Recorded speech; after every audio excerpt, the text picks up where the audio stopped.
पहले के लड़का माई बाबू बदे सब करे बदे तैयार है। आज के लड़का मेहरारू बदे सब करे बदे तैयार है। भले नीला ड्रम में चला जाए। नहीं, सब नहीं हो, सबका नहीं कहते हैं।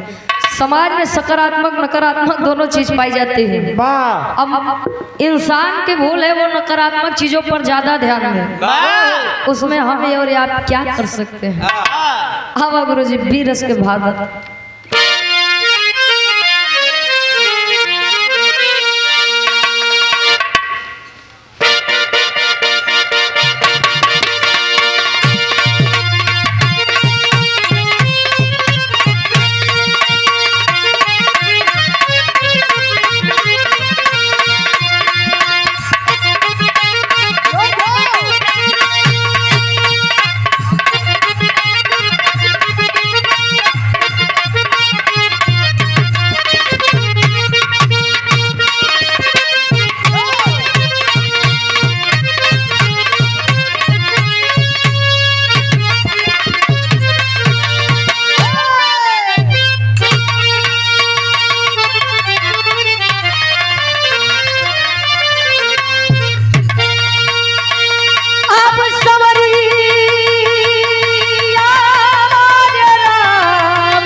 और आप पूजनी माता जी की आप भतीजे हैं, हमारी धर्म की बड़ी बहन है आप सुमन पारा से आपके द्वारा सुंदर पुष्पंखुड़ियों में गुथा हुआ हार 500 रुपए का महान आशीर्वाद।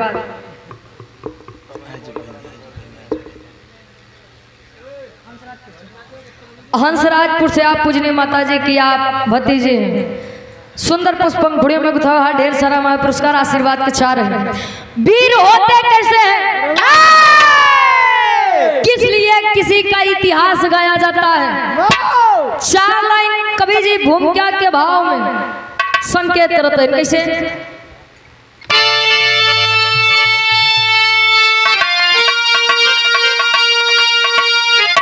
तो जंग मैदान में रंग लाती जवानी, गांव पर लगी टिकोरो की तो जान जाए भले आग जाए कि कैसे खाक में रोद होगी अब बैरी की मूल चट्टान का हिलता है खौफ खा, वो जवा जंग में मचाए पवन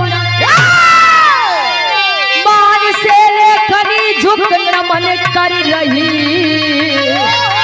लेखनी को यदव से चलाए सुरंदर।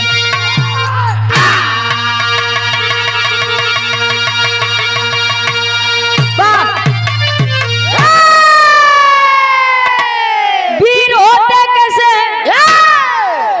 वीर सदैव सामने से वार करते हैं। एक क्रांतिकारी विराज आप सबके बीच में विराज के शीर्षक पर बागी नागेश्वर दुबे। बहुत सुंदर वार से आप लोग विराज सुना कि जे सामने से वार करे वीर बाजे न करे मौगा है। वाह महाराज। अच्छा पहले के पुरानी एक बात कहा कि जगरे जवानी आवत है तो चोकरत की आवत रही कायर है। वाह काहे बरे कहत रहे, कवि जी गजल के भाव देते हैं। अब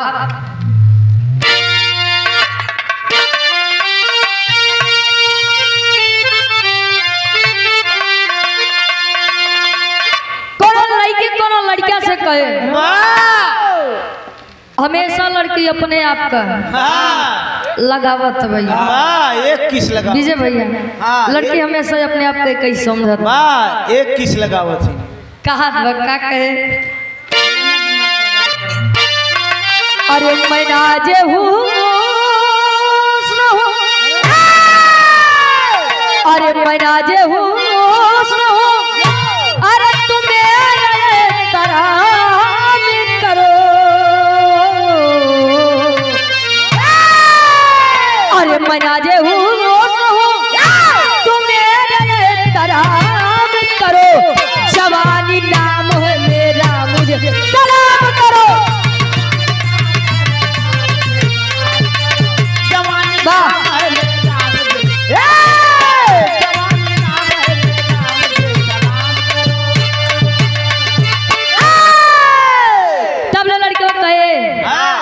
एमुर सुन हमार बात सुन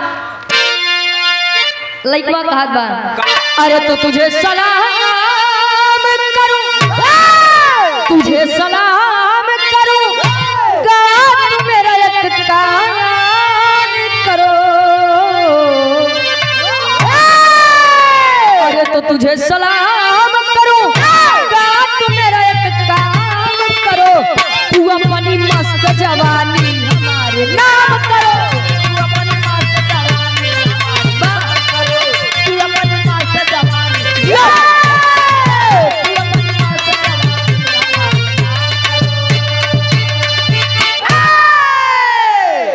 पहले के लोग कहाँ की रघुकुल रीति सदा चली आई बा मेहरारू पर जुलुम ढाई बात महाराज हमका लगता है उस जमाने में आज जियता था चाहे सुपर्णखा देख ले चाहे सीता देख ले अच्छा कहे रघुकुल रीति सदा चली आई प्राण जाई पर वचन न जाई जात देव चली लेकिन शान में कोनो कमी न आवे के चाहिए इतिहास हुई के गवान बा कहे का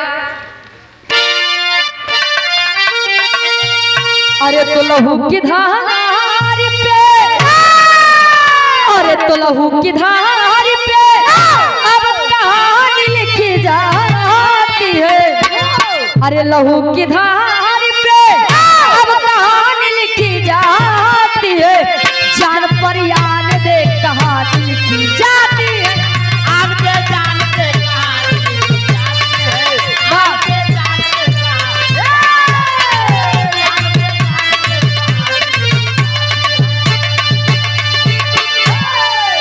आन पर जान दे जवानी लिखी जाती है उसी की कीर्ति उसी का यश गवाया जाता है हमरे विरह के कहानी के शुरुआत थी से बात कैसे गुरुजी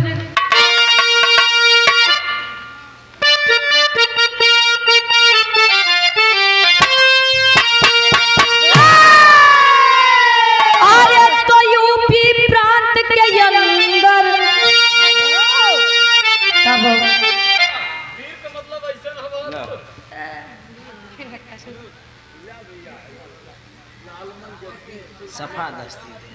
लालमन जगदीशपुर से आप बाबूजी के द्वारा 101 रुपए का महान आशीर्वाद हमसे बड़ा तो न छै भी बेइज्जती करवाओ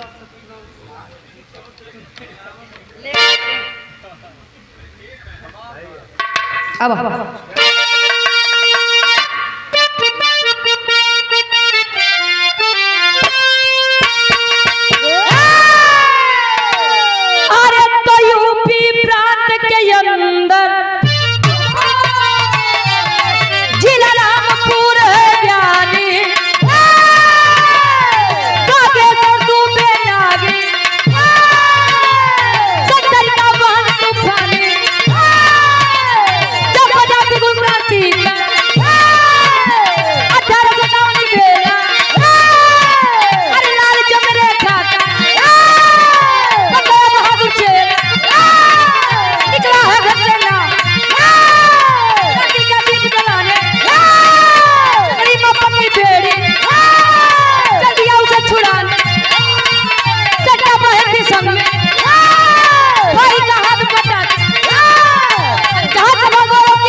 कि ध्यान दिया, ये भारत देश में उत्तर प्रदेश में एक जिला रामपुर, एक छोटा सा परिवार भाई और बहन का, माता पिता का साया जीवन से हट गया था।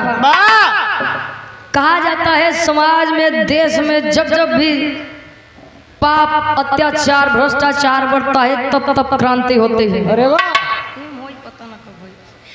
1857 की बेला है, हमारा भारत देश अंग्रेजों का गुलाम था। भाई का नाम बागेश्वर दुबे बताया गया, बहन का नाम सरिता।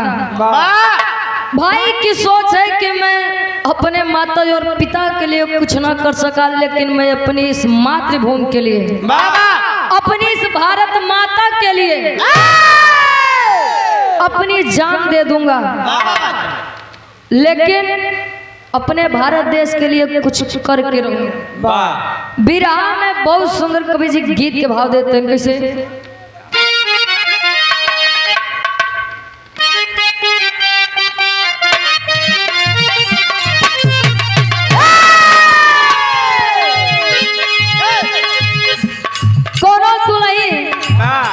सवेरे कटिया कई के जेकर कटनी लोग कहते हैं, पहुंचे बा घर द्वार संभालत बा, कवि जी संकेत करते हैं का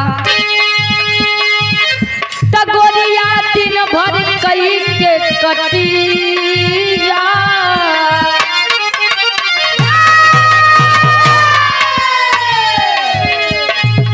तगोरिया दिन भर कई के कटिया, लेके संधिया के सिल बटिया, पीछे गई मसाला, गोरिया दिन भर कई के कटिया, लेके संधिया के सिल बटिया।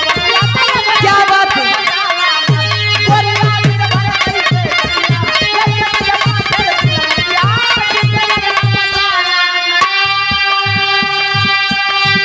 लेकिन बागी नागेश्वर दुबे के लिए कवि जी एक लाइन भाव देते हैं, तो भारत माता के हो ललना,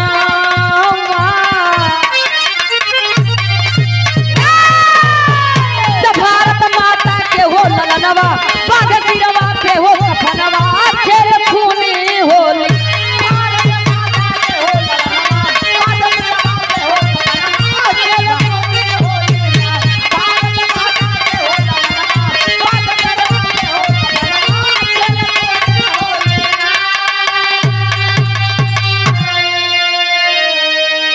दोनों भाई बहन करते क्या, जहाँ भी गोरों की सभा हो, मतलब अंग्रेजों की सभा हो, जा करके बमबारी गोला बरसाने का काम करते थे।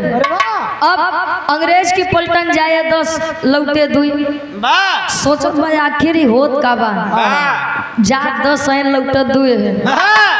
कहा जाता है हर काम का एक अंत होता है, चाहे वो अच्छा काम हो चाहे वो बुरा काम हो, सभी का एक अंत निश्चित है। धीरे धीरे समय बीत रहा है, एक दिन होता है। का हुआ तेरी के भाव में कवि जी लिखा,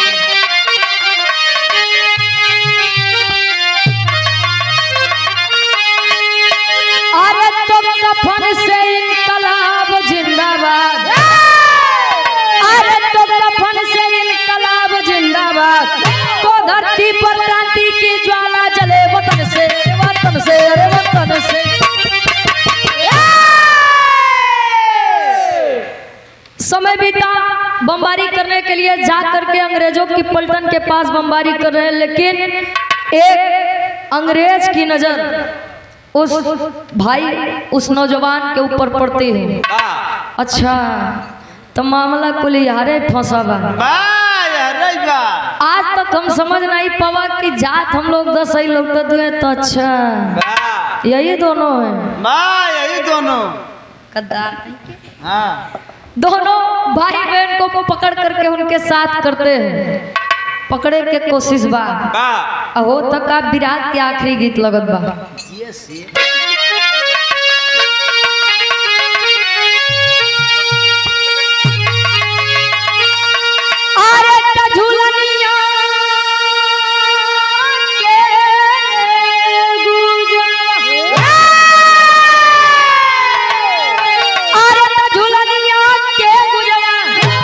अब टूटल राजा केसरिया से गड़िया छूट राजा केसरिया से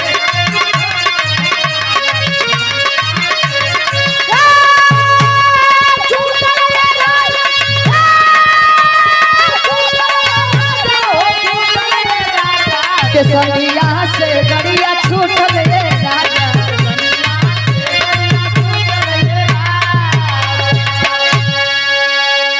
लेकिन भाव है बार हमारे भारत देश की धरती है जो ऐसे नौजवान सपूतों को जन्म देती है। भाव है कवि के का अरे तो माता कहे, अरे तो माता कहे अब ललकार बीरवन के अब जवनिया बन गए अंगार बीरवन के जवनिया बन गए। जवनिया बन गए अंगार बीरवन के जवनिया बन गए अंगार बीरवन के।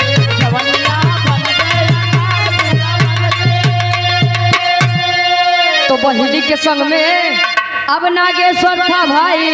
अरे तो बोला फेंकत एक दिन गईले धराई, बोला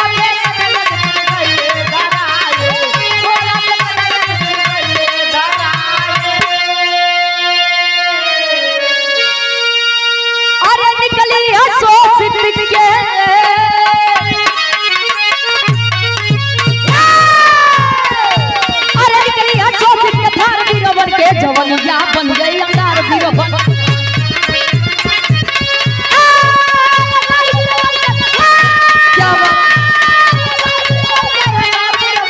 जवनिया बन गए अंगार बीरवन।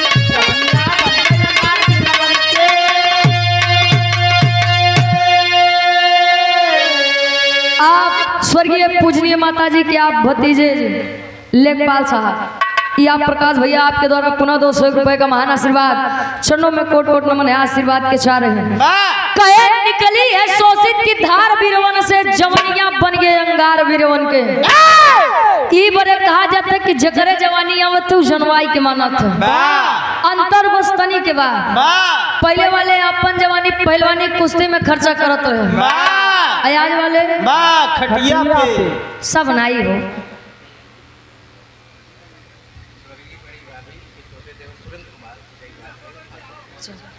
स्वर्गीय आप पूजनीय माता जी के आप देवर जी हैं, आप सत्येंद्र कुमार, अच्छा सुरेंद्र कुमार जी, आप बाबूजी के द्वारा 500 रुपए का महान आशीर्वाद के चाह रहे कि हम बच्चे अपनी कला में कामयाब रहें।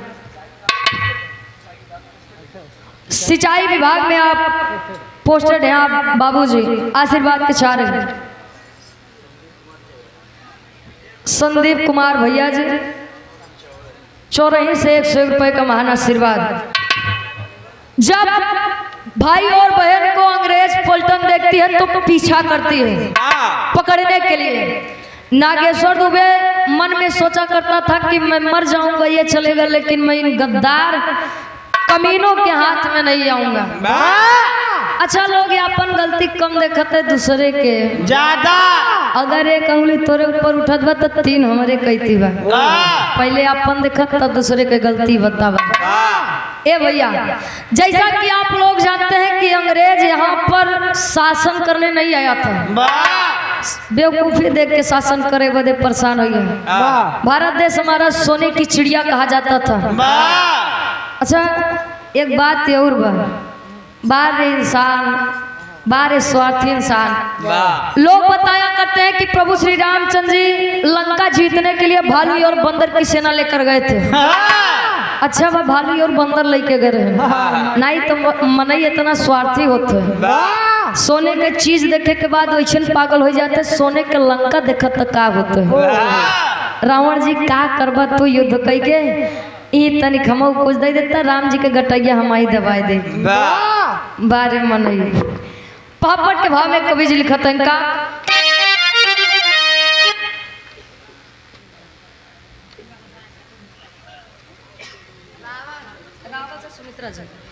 और आप आदरणीय परम सम्मानीय धर्म की आप हमारी चाची तुल्य हैं, आप सुमित्रा जी, आप रावलपुर से 101 रुपए का महान आशीर्वाद, सुंदर पुष्प पंखुड़ियों में गुथा हुआ हार।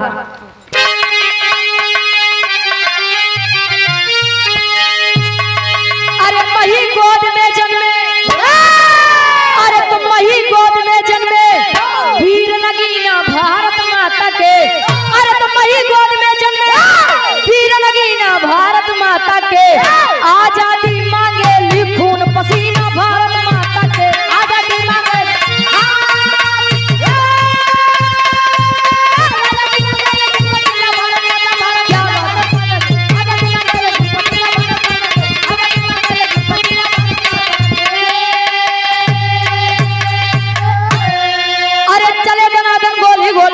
छुप के भागा सपूत हो, मारन चाहे गोरे पलटन सेना रही कूत हो। अरे तुम मारन चाहे गोरे नीच कमीना भारत माता के। अरे तुम मारन चाहे गोरे नीच कमीना भारत माता के। आजादी मांगे लिखून पसीना भारत माता के।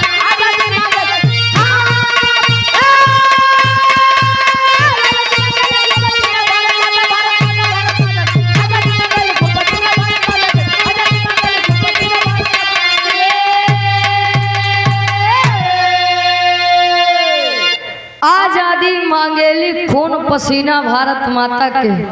मही गोद में जन्मे वीर नगीना भारत माता के। इतिहास का पन्ना उठा करके देख लिए, वीरों का कोई गुणगान ही नहीं है।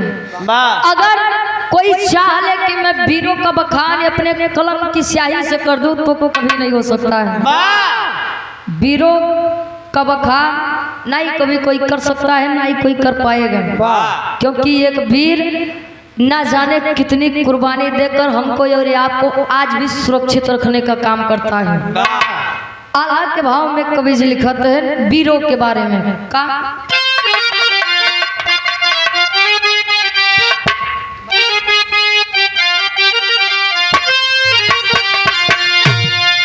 अरे तो खून में समाइल बाटे आजादी चुनरिया बाबू।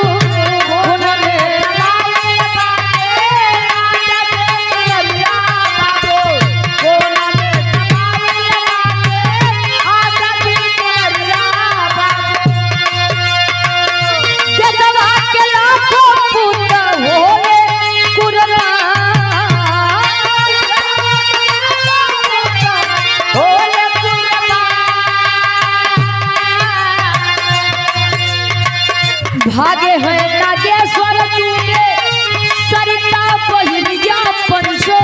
भागे हैं नागेश्वर चूके सरिता पहिरिया पंचो। भागे हैं नागेश्वर चूके सरिता पहिरिया पंचो। रहन पिरान थी जगहिया अनजान।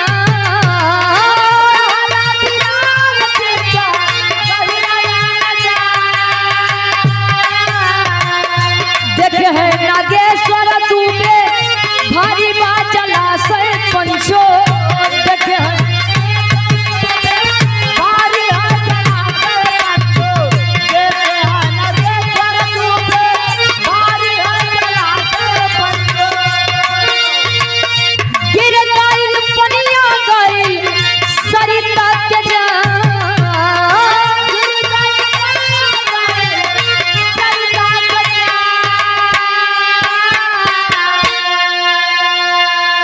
खून में समाइल बाटे आजादी चुनरिया बाबू। देशवा के लाखों पूत भइले कुर्बान। नागेश्वर दुबे और सरिता का पीछा कर रही है। कहा थे अगर जगह अनजान हो, वीरान हो तो इंसान कहीं भी गलती कर सकता है। और सुनी वीरान जगह में दोनों भाई बहन भाग रहे हैं। अंग्रेजों का ध्यान बटाने के लिए भाई अलग है और बहन अलग दिशा में भागते हैं।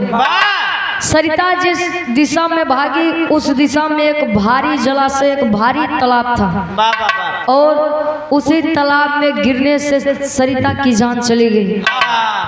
सरिता की जान चली गई, लेकिन बागी नागेश्वर दुबे, उस नागेश्वर दुबे भाई के ऊपर क्या बीतती है।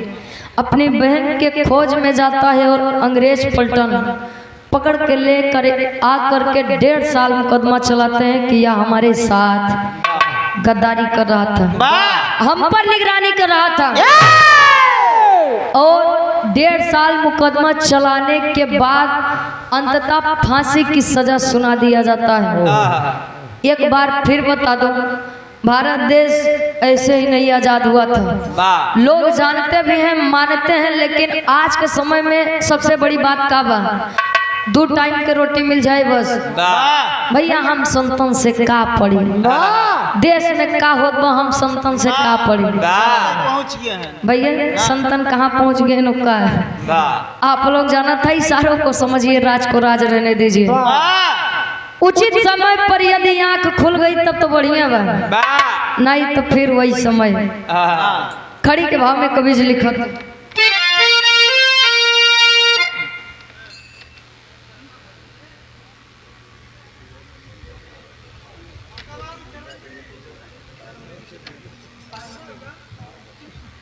और आप स्वर्गीय पूजनी माता जी की आप देवरानी जी हैं, आप आदरणीय परम सम्मानित आप पार्वती देवी जी, आपके द्वारा 500 रुपए का महान आशीर्वाद। आखिरी भाव।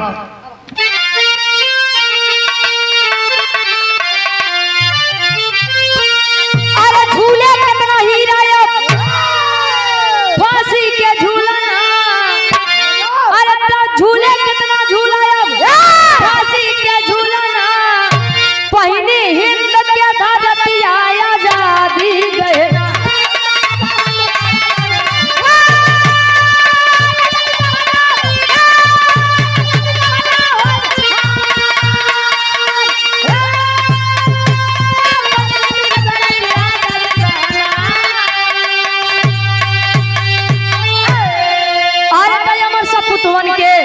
अमर बा कहानी हो, अरे तब मर के दे गईले वीर आजादी निशानी हो।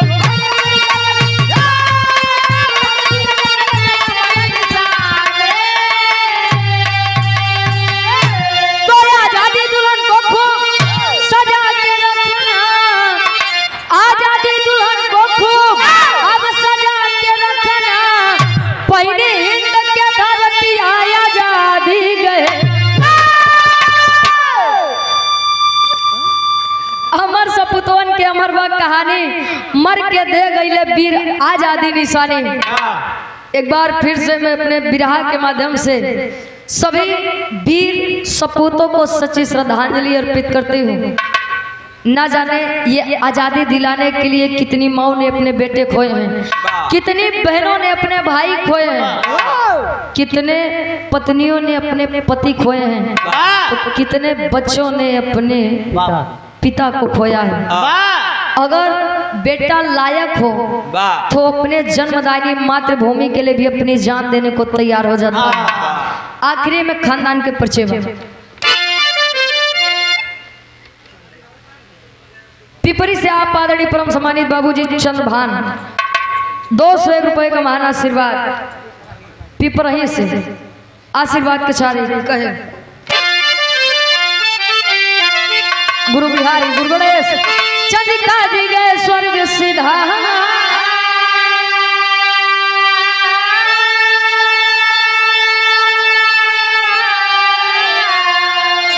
कथन करे कवि राधे श्याम सुरेंद्र राम आधारी हो।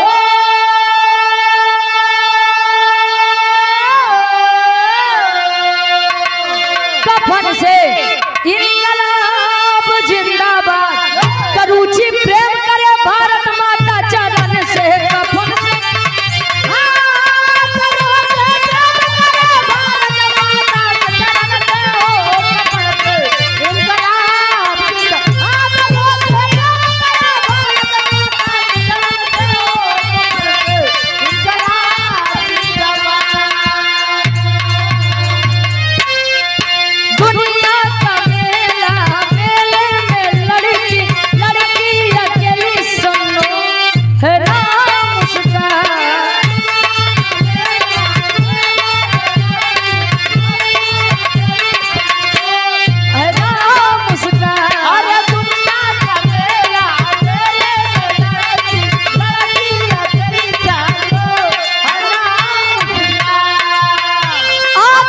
की कटारी बाल नागन है प्यारी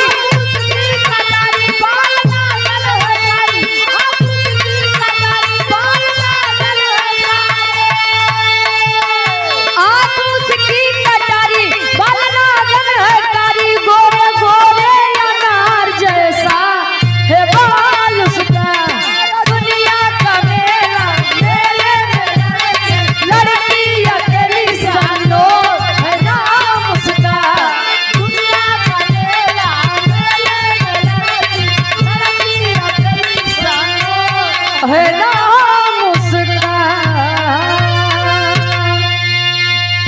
ये हमरे भैया के फरमाइश में एक लाइन हो जाए।